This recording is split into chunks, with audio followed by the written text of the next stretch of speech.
Okay, so some previous videos covered the tools, and I'm going to move up top towards the menu.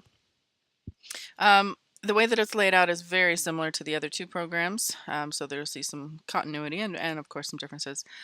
One thing that I think is important to change in the preferences right away is remember that InDesign likes to use picas. So to change that, go to Preferences, Units and Increments, and then change that to inches. Mine already has been changed. If you've opened it up for the first time, it'll probably still be set to picas. So go ahead and change that horizontal and vertical.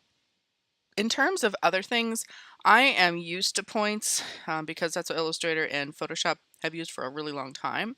So I keep it at points, but if millimeters, if you're grown up outside the U.S., millimeters might make more sense to you. And then for other things, you can try to do. You can try these other things. I never honestly change that. I just leave it at the default, and that's probably about it. Um, in terms of keyboard increments, sometimes when you're wanting to shift things up and or down, you might want to change how sensitive it is. Like, does it jump or does it like really do tiny movements? So you can jump these to whatever numbers. I honestly never do use them. I tend to punch in a number instead. But if you find yourself needing a change or getting frustrated, feel free to come back here and look at this. The other things are fine to go through and check around, but they probably won't make much sense at the moment. This seems to be the most important one. If you're a person that likes to use grids and or guides, then these are some other ones that you might want to consider looking at. Grids, you can change their colors. Sometimes you're working on a document, and let's say it was light blue, you'd have trouble seeing it, so sometimes you're going to have to switch that color out. You can also change the frequency or the increment of the actual grid itself, so keep this in mind.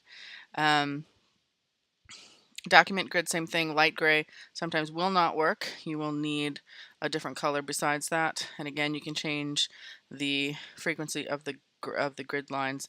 For guides, magenta is a pretty set standard, but if you would like to change those colors, columns, you can change those colors. So for example, if I push this out of the way here, I don't have it set on the regular mode. So now if I go back up to preferences and go up to, let's see, where was I? Guides and pasteboard, you can see that that's, you can see the slug line is out here. This one I didn't set up with the bleed, I believe, so that one does not have it.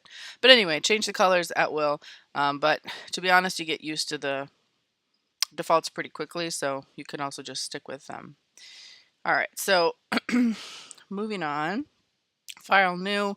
You can check what these ones are. To be honest, I never use a book format even when I'm making a book. I just use new document because you simply need to change how how many pages you want, really. So I actually never really deviate from document. Open, we don't need to really look at that. Open recent, of course, is very helpful. These, I don't think there's anything too out of the ordinary. They are pretty standard. The place is how you put an image in. And just as a quick review, you'll need a shape, and then well, that's the standard way. Technically, you can just also hit place, choose an image, and then if you have an item that's already selected, it'll place it in there.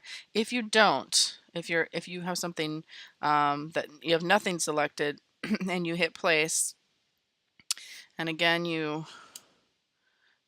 if you just click once, it kind of pulls the image with it, and you click it once, and there you go, you would have your image in there. Once it's placed in here, there are different ways to manage how the photo is fitting. Typically, when you drop it like that, it will simply make a box that fits it flat out. Any other time, if you have an image that doesn't quite fit your shape, you could try these different possibilities here. Fill frame proportionally is probably the better one for me, because if you notice before, it gets chopped off here. You fit content proportionally. There's like a little bit different. Um, it's, you know, you can see here it fits it height-wise, but it doesn't fit the other one. I want it to fit the frame, so it just kind of zoomed it in a little bit. Fit content to frame is another one you can try. I think it skewed it a little bit though when it did that. So fit frame to content, and finally just center content. So there's different ways of utilizing the ways to place an image. Now, placing an image, this is very important, is linking an image.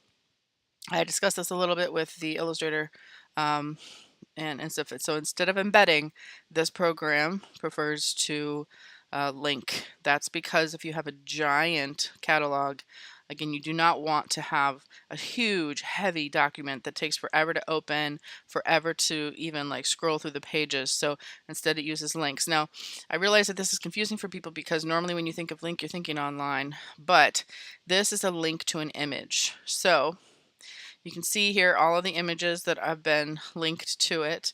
The number here refers to which page, and if you click on it, it takes you to that page. So I'll take you to 5, for example, down there. And if you look down here, there's some different things from libraries. I'm not going to be doing that. Now, what I'm going to do quickly is move this image. So what happened here is I simply moved that image out of the folder that it was originally in, and immediately I get this question mark that pops up, and it's confused. It wants to know where it is. So if you double click on it, it will let you reattach from wherever you have put that image or moved it to. So for this one, I made a folder, simply clicked on it, and it finds it. Now, if you had other images that also went missing into the same area, it would locate all of them that were missing. So when you go to finalize a document, you'll see errors down here. For this one, it's telling me that I have some text that is off outside the margins. I'm not worried about that one too much, but that's just, you always have to make sure before you export your files or send out your files some other way that none of the images are missing. And you can relink to folders once they're missing. You can see the different ways to do that. The other thing you can do, if for some reason you have to, you can embed the link. And the way that that icon changes tells you that that is an embedded image. It's no longer linked. So if I moved that one, wouldn't really matter. It is still part of the file. So basically it meant my file just got a little bit bigger in size because it's not just linking an image, it's actually holding it inside of it. Adobe presets, these are kind of important. Excuse me. You can see here, because I have the Blurb Book Creator that I had mentioned in the previous video about Blurb and Lulu.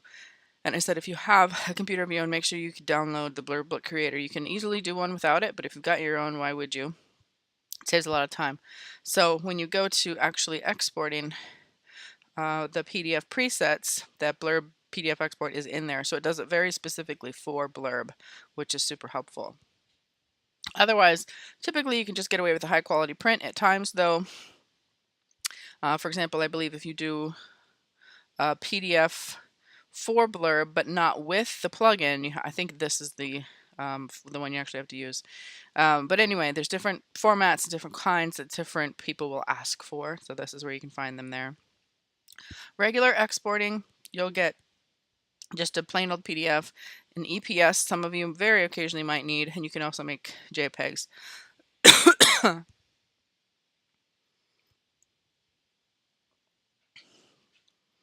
probably about all I need to cover for here. Another important part of Illustrator, or excuse me, InDesign is packaging. And this is very specifically for when you need to send your stuff out to a printer.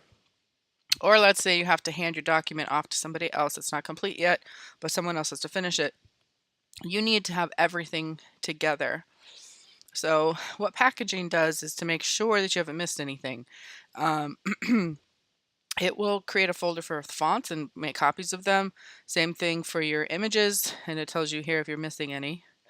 Colors and inks you probably don't have to worry too much about, but the all this stuff would be really helpful unnecessary to have.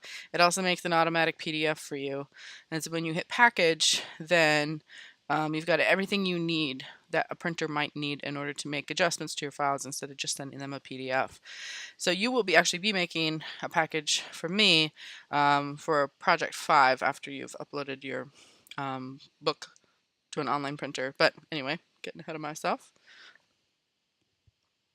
You can also print a booklet if you're ever wanting to do a test print of what your book might look like printed, in terms of sequencing and all that. It's a lot of wasted paper, but that is something to do.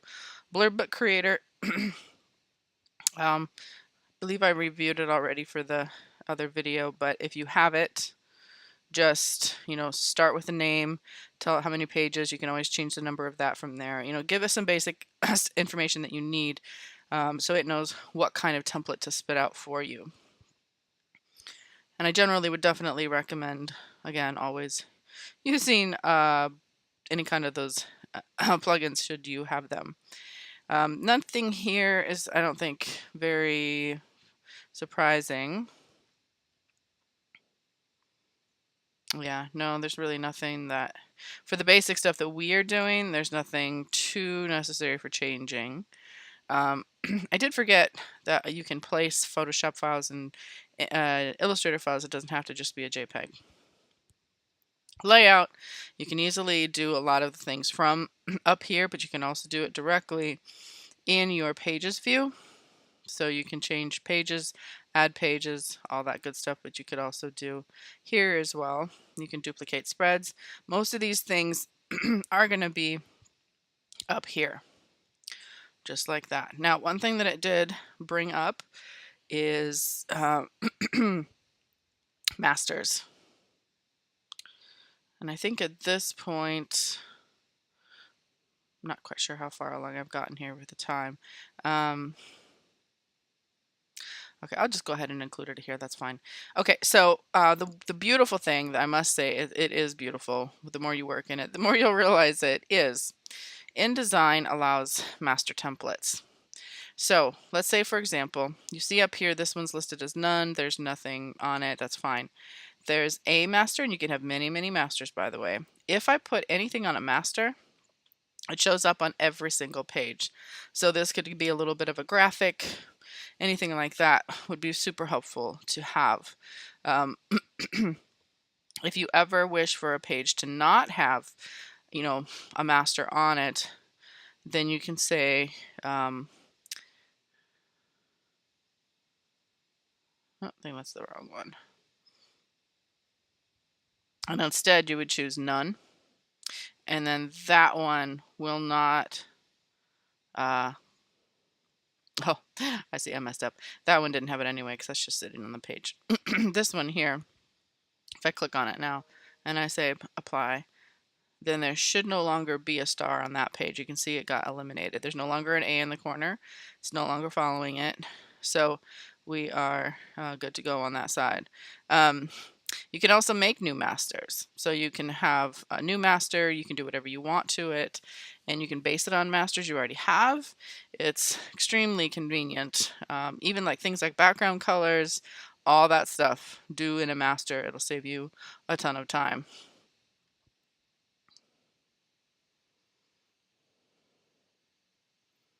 All right, just trying to think through here if there's anything really important. If you ever need to change your margins or your columns, you can do it here. That's fine to do it there. I really don't think there's anything too... Okay, so type is something that we've covered a couple times, so I'm not going to hit you over the head with it again. For the fonts, obviously it'll bring up the fonts that you have built on your machine or have added to your machine. Nothing here is too surprising. I personally don't ever use it underneath the menu item because I always use the character window in order to get all the changes that I might need. So move to a page with text. I don't think there's anything too surprising here. I'm going to turn this mode off because I don't want to see those notes at the moment. So I'm just going to double check, double click on a word so we can see it. None of this stuff should be too unfamiliar to you at this point. So we've got all this changes. Remember, if you're in edit mode for text, this whole area pops up, and that's fine. All that works great. I happen to be used to this, so I might come down here and find it. There's also, this isn't all of them. So, there's some extras here that don't show up like all of these ones there. There's just no room for them here. So if you want a little bit more of that, you'll have to look for more over here. Um, but basics are, of course, size, your leading, which is, again, the distance between your lines of text. So, I have to have a couple lines selected for that. And you just increase the number should you want more space between the lines. Think of it like in Word, basically paragraph spacing. I guess the only other major one, I think the rest of them make sense because you can also hover to get your information on there. Just remember that the difference between this, which is tracking or letter spacing, depending on who you are and what you want to call it. You can increase it, you can decrease it. I'm going to really expand it so it's very obvious. So that one obviously looks different than the rest of the words.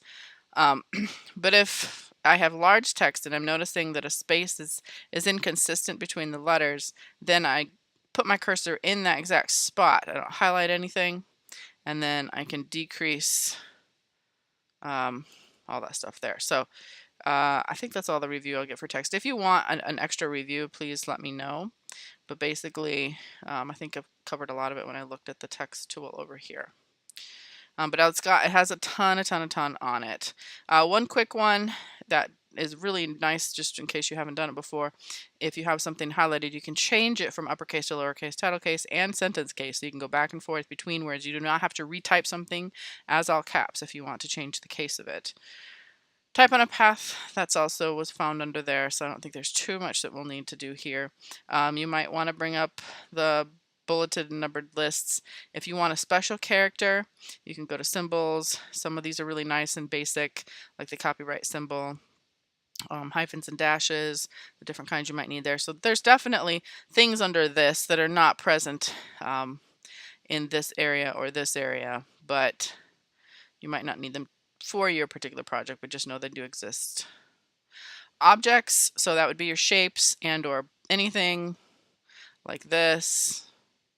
Anything you can select essentially, and that's even something like this. Where if you can select it, you can see that you have the option to change all of them. So that is an object. I don't think that, again, there's nothing too unfamiliar. You've looked at these before in Illustrator. Arranging is in the layers just like in anything else. So even though we have pages, we still have layers. So you might, if you have very complicated things, you may want to have separate layers for separate areas of your book just to keep things a little bit more sane. It seems a little less important. Maybe it's just the way that I use the program. I don't tend to do a lot of heavy design work. It's more layout. The design stuff I've done maybe in Illustrator and brought it in, so I don't typically need to worry about the layers as much, but perhaps you will work differently. Blocking things down, just you can do them over here in the layers window anyway, but you can do them here as well. I don't think there's anything too crazy that you'll have to do for the rest of this, so I'll leave that off. The display performance, this is nice to know about. You can just use the view setting, which I would keep it at, because if you go to view, sometimes you might need to have different displays on. So for example, fast display, super basic. It just shows you some basic boxes so you can skim through your stuff real fast. So also if you have not much memory on your computer, it's helpful. Typical display is what a lot of them will come up as, but I want you to notice that the image quality of your photographs will plummet. It's not the actual image quality itself, because you know that the source of it is whatever you made it, but the way that it shows it to you is poor.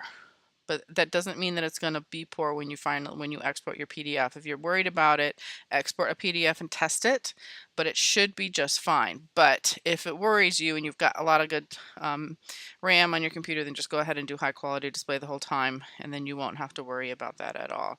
Guides and grids are similar to how they worked in Illustrator. You have to have your rulers on in order to pull the guides out. Now you can You might find yourself using grids more often in this particular program, just because a lot of times you're lining up, um, your objects, your pictures, things like that, maybe a little bit more than you would in another program. So this one is important. Screen mode, I mentioned a little bit before when I skipped over this way. You can see and turn things off if you want it to look more like the actual book would be printed, or if you want to see it in working mode with all of the margins and all that good stuff. Now that takes us to window, and if you have a few different things open, just like in Photoshop, you can tell it how to show those things in here, or make it all into tabs. My window is not big enough to show more things. Workspaces, again, you can choose what is most appropriate for what you're working on. You can just always keep it on essentials if you want to. The rest of these, if you're finding something like, if you're like, oh, I can't find swatches, where are swatches? It's usually showing up here. Then think you just it's color related. So all the related things to color show up in one section here. The editorial stuff, generally I just use the notes from this. You can turn that on and off. Effects is something that you might want to bring up. And this one, it's a little bit like using effects plus appearance. Everything is jammed together here. So if I have this one selected, if I change the opacity, it shows it here. And I can change it either there or here. You can change all sorts of different things. You can also change the blending mode, just like in Illustrator, and most importantly, like we did in Photoshop. So just know that if you've done something to it, it'll pop up here. And then these other things that you might want, like drop shadows, some of those things there, they will pop up underneath that menu item. And it's pretty easy to go about doing it that way. So basically, if you're thinking transparency, if you're thinking, hey, I added an effect, any of those sorts of things, just go up to the window and open up effects, and it should find what you need to. Layers we don't have to have right now, so I'll click those off. The objects and layout, that is sometimes some important stuff. So if you have, I'm going to actually turn my pages back on. I'm going to move what's off of the master because it's getting on my nerves. And let's say, for example, I'm going to push this out of whack so it's no longer lining up. If I want to arrange things together, if I need to make sure, let's say, for example, that they're in line and I don't want to use the gap tool, because it's a little bit more cumbersome until you have them aligned. You hold them together, select both. So I hit the shift key and selected both. And then you can go to object, layout, and look up for align. And then you'll get the alignment window that pops up. Now, if you are on a really huge desktop monitor, this stuff will actually pop up towards here, just like it will in Illustrator if you have room. But otherwise, you can look it up here. And so if I want the middles to be, aligned, I can do it that way. It kind of depends on what size images you have. These are the same size, so it doesn't really matter if I could align the sides or the middle, or any of these things, to be honest. But you can see that you can align things pretty easily. Why would you painstakingly move things if you don't have to? Transform, a lot of that stuff again is up here, so there's not necessarily a need to bring it up here, but it is there if that's a place that you're more comfortable using it in. Stroke, we brought, you can do that here, but it isn't as detailed. So if I go ahead and add a stroke, if I want it to be, on the outside here, it's a little bit more difficult. I can't really control that right here. So if you wanted to push it to the outside, for example, you'd have to push it here and you'll pop it out.